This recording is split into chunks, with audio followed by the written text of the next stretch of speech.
Welcome, everybody. Thank you for coming. Hamlet and Carmel Civic Association meeting for March 2015. Before we get underway, our program tonight is to meet and greet and discuss policing with Carmel Police Chief Michael Kazari in uniform. We also are honored to have Councilman Frank Lombardi and Supervisor Ken Schmidt with us tonight. Thank the three of you for coming. You're welcome. Thank you. Thank you for having us. I apologize for not being dressed like Frank. Well, I normally would be, but I tore my rotator cuff in January, and I had surgery in February 11th. I have physical therapy tonight. I just started my first physical therapy session, so that's why I'm dressed like. So I apologize. I'm normally. Okay. Not choice, yeah. Okay. All right. Twice.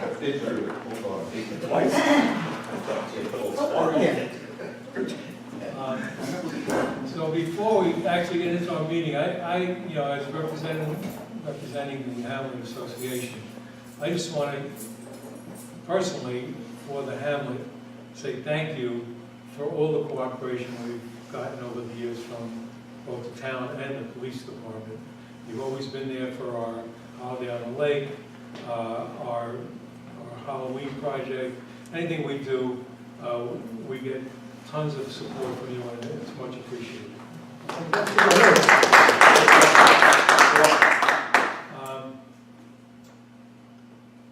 There is no particular agenda for the meeting. What I'd like to do is I'd like to turn it over to the chief just for a few remarks, if he'd like, and then we can maybe ask him questions. I have a little list of things we could cover if nobody else has a question. But would you like to start? We're going to start first. Okay, very good. So I want to thank everyone for letting us be here, and I want to dispel a rumor really quickly that I had anything to do with Kenny's injury. Not true. Okay.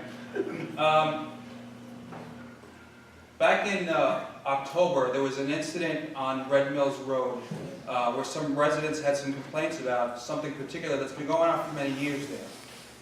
The town of Carmel, the police department, started years ago with Chief Johnson with community policing, and we always thought it was a great idea. And we want to take it to the next step.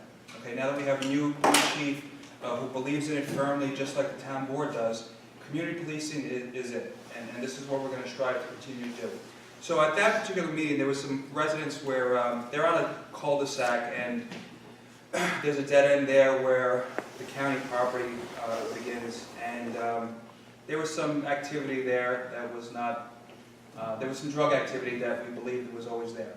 And it happened to affect one of the neighbors whose house, literally, it was right on the right-hand side, and a lot of traffic going through, people going through their yards, a lot of nonsense.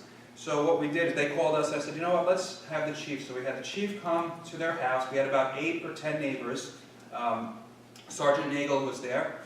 And we round-tabled a little bit, and we came up with a solution. And I think, as of right now, the solution is still working, correct, Chief?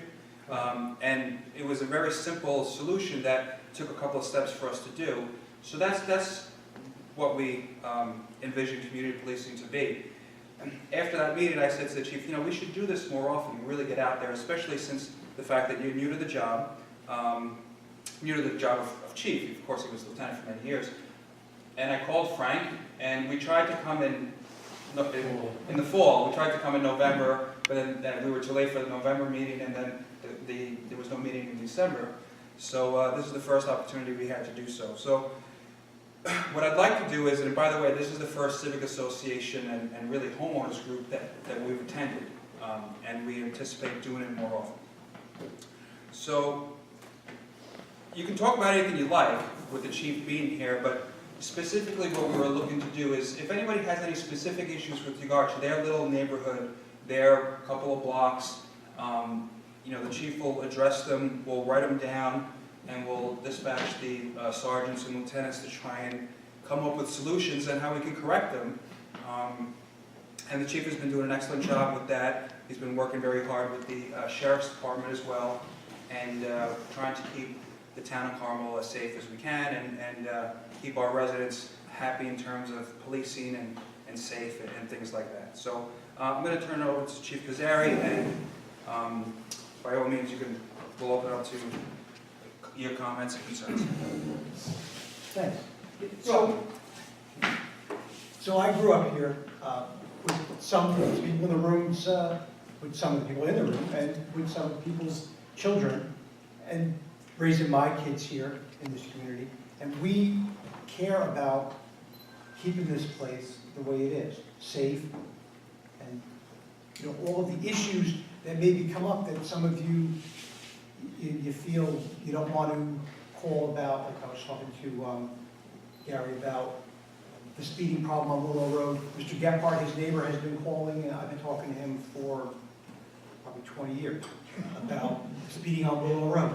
And we dispatch cars out there on radar. And those are the kind of issues and other things that go on in town that maybe we're not aware of because you're afraid to call, or your neighbor's afraid to call. It seems like common sense and simple things like suspicious vehicles, or you see somebody strange in the neighborhood, let us know. And if you had a problem with somebody, like maybe you called us and you didn't get a good response, you have to tell me, because I don't know that the Latricianos called and they didn't get good service. If you tell me, then maybe I can correct it. Right? So that's really what we're here and what we're about, is a dialogue. We want to have a dialogue with you. We want you to feel that if you call, that we're going to be responsive. All right? We're a small town police department, and growing up here, living here just like you, we want it to be the best it can be. So really, that's all I wanted to say, other than thank you for letting us come, and how can we help you? What can we do for you? Well, before the meeting started, I see this gentleman had a comment about Willow Road, and in case he didn't come, Peter Gephardt sent me an email. So I don't know if you want to expand about that a little bit more. I told Peter I would read his email if you want me to make it. It's short. It says,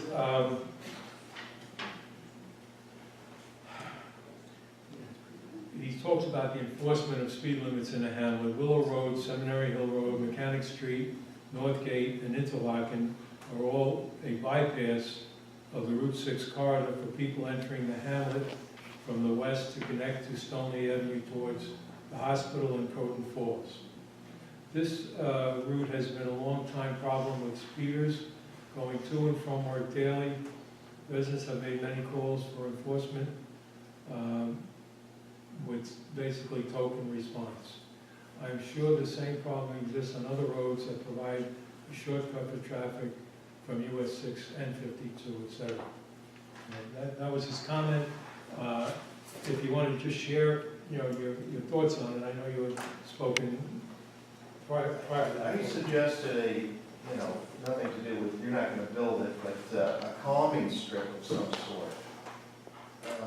It's kind of like an island in the middle of the road, and if you're looking at it, the road narrows down, and maybe kind of some cobblestones on either side, and it just slows the traffic down. It's called a calming device. You can look at it, look it up on the internet. And maybe if we could put a couple of those around, it'll stop those kids from speeding. I mean, older people too, but it's an idea. I know everything's tight now financially, but it's maybe something that should be discussed. Oh, absolutely. Well, right now, Willow Road is in such shape that I don't want to speed on it, or you gain air. I was just wondering, in all the times that you're looking to call for law enforcement, who's the agency, and how does a person know whether it's the town of Carmel, the sheriff's department, state police, or do you call 911 and let them? It depends on what your situation is. If you're having difficulty breathing, or any kind of, you see smoke, then just call 911.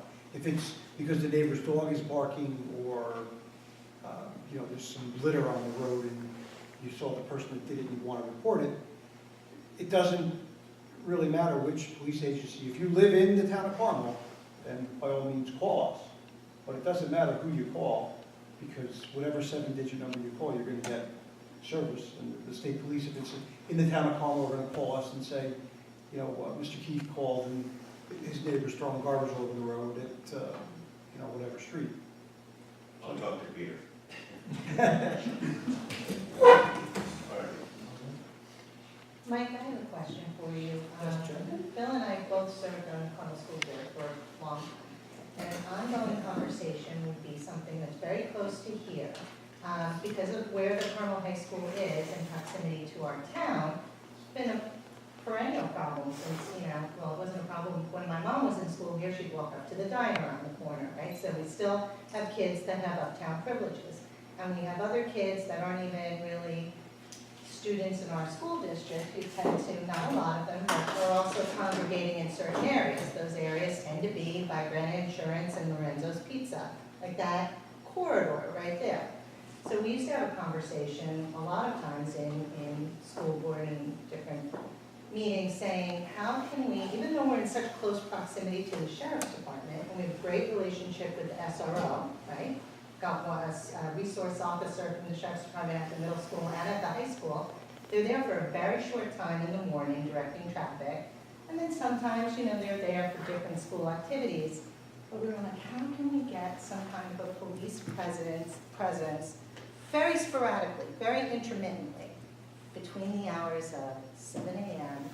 and like 8:30, because that's when a lot of those kids are congregating, and then maybe some kind of a drive-by or pass-through again, right when school's getting out between 12 and like 1. It's not a large number of kids, but they're very visible to the community, they're very visible to the taxpayers, and in all honesty, Carmel cannot house all of those kids at one time in the cafeteria, so we need the release valve of having certain kids go uptown. Okay. To date, as far as I know, there haven't been any huge issues, but we know that there's some pervasive drug use up there, and we know that there's been some buys or whatever. I'm gonna sound so old, transactions, I don't know, whatever. And there's been But it's in fights. that, and there's been fights, you know, There's even occasionally, a it's not slashing without. once, Yeah, and now I have parents talk to me, and everybody's worried about heroin use, everybody's worried about ongoing drug use. And you know, 9 times out of 10, they tell me, well, what about that group of kids? And it's not necessarily that that's a bad group of Do kids. you want a car to go over by night to club? We would love some kind of a relationship, a presence, so Yeah. that those kids didn't always know, oh, at 9 o'clock, the cop's gonna drive by. But they don't know when the cop is gonna come by, and maybe the cop just gets to know their names and move along, or say, hey, how's it going? For a very short period of time, just so that there's some kind of presence. And Not when they're uptown during lunch, you're talking just in the morning. yeah, you know what, that's not the problem time. The problem time is like in the morning. And then again, a little bit, I would say around between 12 and 1.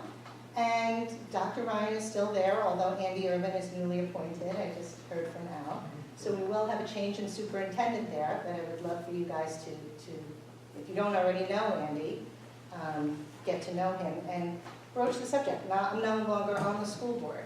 I know that, you know, they didn't know when I was how to go about making that happen, because there's so few cars on the road at any given time, that how could we ask for a car to kind of go through on a semi-regular basis and get to know those kids and kind of be seen, so that we didn't develop a problem. That's exactly how you do it, what you just did. You just say, hey, can you have a car drive through?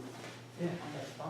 I mean, I don't know if that conversation was ever had. I believe that there were some initiations, Or what's that? but then again, that would be between Dr. Ryan and somebody else. I was not part of that He conversation. spoke to me about Kent, that the Kent cops go through the elementary schools, and could we stop in at the high school and just stop in, and even though the SRO's there, and they're...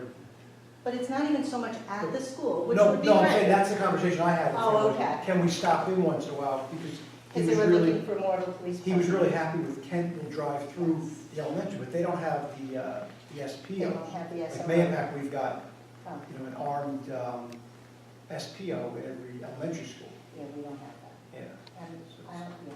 I think But they're very happy absolutely, with. we'll address that. That's a simple fix. It's right there, you Yeah. know, it's right there, and sometimes the sheriff's cars go by, but honestly, they're just going on their way to where they need to go. I'm sure if they saw something, you know, but they're also not kind of looking for anything. It would be I think it would be amazing if you developed a relationship in the center of the town, just for those, Do that. you know, it would be kind of a very familiar, you know, But small. that's the nice thing about the courthouse and the sheriff's office and the jail being there. It's not just our car, it's a sheriff's car. The state police are dropping somebody off at only court. There's a lot of traffic through, the hamlet gets like the most police presence driving through Yeah. of anywhere else because of the jail and the courthouse. Yeah. You know, it is a nice thing. You don't feel it because you're thinking they're just, I feel got like you're blinders. driving through, yeah. but I think if the kid's doing something wrong, they're not thinking it's blinders. Yeah, But they're that's what I thinking- wanna do, yeah. You know, oh, is a cop looking at me? You know? Yeah. But, yeah, we'll address that. I would hope they'd be a little nervous right there, but that's the only spot, I think we've been really blessed, like in the hamlet, to not have bigger problems. But that's just something that I know we've been talking about for a while, so I Yeah. think it might be a good opportunity. A marked police car driving around is a deterrent for crime. So if the kids see that there's a marked police car there and a police officer in it, they're probably gonna think twice about getting involved or do hand-to-hand drug buys, you know, with a police car sitting there. So you're right, you have a good suggestion, and I think that's something that, you know, the chief is gonna, you know, handle with his patrol force, have somebody up here. Because I know when I'm retired from Carmel PD, I rode these roads in this sector for 26 years. And that's something I routinely did when I worked Sector A. I drove past the school periodically during the day. So, and I made sure the students saw me, you know, so they look over, oh, there's a cop here, you know, you gotta think twice, so It's that's a nice good that point. they can recognize a face and a name. And how many cars do we have on the road? We have Four. four cars. yeah. Four at any given, that's the minimum amount. There could be more, there could be 5, there could be 6, but the minimum amount is 4, patrolling the town of Carmel. There's 3 sectors, Mike, if I can answer. There's 3 sectors, A, B, and C. This is Sector A, Mahopac is Sector B, and Mahopac Falls, let's say, is Sector C, and there's a sergeant that's also on patrol. So there's a supervisor, 3 patrolmen, so there's 4 cars out at any given time. But there's also detectives that are around in unmarked cars, you know, so there may be more than that. And there might be more manning scheduled for that particular tour, so there could be 5, as I said, or 6 cars even there. Rarely these days is there 6 cars, but there's a minimum of at least 4. And What question to ask on that too, going along with the same thing, so as soon as the weather gets better, is it possible to, especially in the middle of the hamlet, to have them get out on foot and just walk, you know, walk the streets in this way too, let alone the kids being in one location, all of a sudden they realize, oh, I gotta move. You know, that they're, just by walking around the hamlet a little bit. Community, Maybe that's community policing. policing, right? Huh? Community policing. Yeah. And is that what you did in this cul-de-sac? Did you actually get That out? that had nothing, no, the answer to that is no. It was more community policing relating to what their particular issue was. But we want to do more of that community police feel where, I don't know if we can go back to, 1960 and 70, where you knew the cop on the beat, same guy all the time, and he knew Would be the bad. joke made his word, and, he chased them off the road, and they said, oh, here comes, But we did drive through the cul-de-sac a lot more. right, but not on foot. I mean, it Right, wasn't on right, foot. right. Yeah, well, Which that's, is the presence. But, I mean, that's something that, we can, Yeah. the chief will, I used to walk through the cemetery when I was patrolling, because I remember when we were kids, the road wasn't there. So that was between the wall and the road, between the road, where Vink is and the wall was where we would get unseen. But then when they moved the road, they kind of ruined that. But still, the kids are in the cemetery. moved into the cemetery. Yeah, you have to actually go in the cemetery now to find was that them. about 1930, 1940? Yeah, pretty much. No, that was for him 1950. I want to see the cop on the beat again, spinning the nightstick around. Walk the footpost and then spin around. Is that in the budget, Yeah, Ken? someone's doing No, that's not funny. That's not. No, they don't, they're not allowed to do that anymore. I guess they don't even carry I don't nightsticks even anymore. think we can. Right. No, there'll be anything else. The ask. Yeah. Yeah. I have a question. One time, I know they used to have a lot of trouble with kids up on Kelly Ridge. Is that still going on up there? That whole area, and I think, Mike, you understand. No, it's really calmed down, but it's all singular. It's, as the kids get older, they stop horsing around, they get cars, and they drive somewhere else and annoy someone else. But, So it moves from area to It area. moves. But as the little ones, they start to get, Antsy. And they have this feeling of entitlement that you see with all of these kids, and it's not good, because they're Look at the cars, disrespectful. look at the cars they drive. I had a '64 Ford Falcon with a 3-speed on the tree. They're driving BMWs, Mercedes, Mustangs. I mean, we know where their cars are coming from. Mom and Dad are buying them these cars. All you have to do is drive down Big Drive during school, and you see the cars Yeah, there. look at some of those cars. I couldn't afford a car like that when I was in high school. Mike, what are the problems you're worried about, like moving, and what are the priorities for you, like moving forward? The community policing idea is great, but I know there've, been a lot of stories. I feel like Mayapac's been hit very hard with drugs and car accidents over the last really decade. And I know it's not just them, I know it's here too, so I'm wondering, like, I think my town is safe and I have a good experience here. My kids have had a great experience here. But what are the things that you identify as problematic that you're working on with the department? Besides, I'm thinking that this spring is gonna be hard, with them all being cooped up, the kids, that they're gonna be driving like lunatics. I wanna get out there with the speeding. But you know what, with the grant cycle's coming for the traffic safety grants, it comes in May. And I'm focusing right now, I'm thinking that marijuana, that we're gonna see more of a problem as it becomes more mainstream. It's like 58% of the population now thinks it should be legal.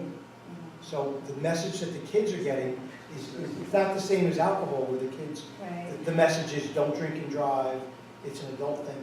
It's just pervasive now. So I want to look at focusing on the impaired driving and the marijuana use with the kids. And we're doing some things at Mayapack schools with the drugs. We had our youth officer speak to the 7th and 8th graders about prescription medications and heroin, and we're going to move that into the high school. And we're really trying to get to the kids before they're addicted and educate them more than just what we're doing now with their. Right, Carmel the high school just had a heroin presentation a week and a half ago. Yeah. That it was mandatory, everybody went to. Do you see that creeping in? Do you get calls on, heroin to me just seems like so, but it's very commonplace in the It's city. It's our all the region is- suburbs, Yeah, our region it's is all just- wealthier kids, cheaper than everything. It's epidemic right now. Heroin use, the opiate use, the Right. pills, They the say pills. you It can't starts use with the pills, Right, painkillers, and then then it moves on to sadly, because the heroin is cheaper, a pill on the street is $30 for Percocet, a Vicodin or oxycodone is $30 for one pill. A deck of heroin is $10, $5 or $10. So it's opiate-based, so it's cheaper when they can't afford the prescription drugs anymore, or the doctor won't write the script anymore, which I stopped. In New York, it's now they have to do it over the internet. You can no longer write a paper script. So they're tracking all the scripts that are written by doctors. And that, by the way, that's part of the problem, is there are some doctors that are complicit here. They are writing scripts, and they're to people that may have come to them with a back injury or some type of orthopedic injury, and they're just writing script after script after script of oxycodone. And at some point, that user, if they're not careful, if they don't use it according to the way the script is written, they're going to become hooked on opiates. That's how addictive it is. It's very highly addictive. And with my injury here, they did write me a prescription for oxycodone. I told them I didn't want it. Please don't. I don't want to even bring it home.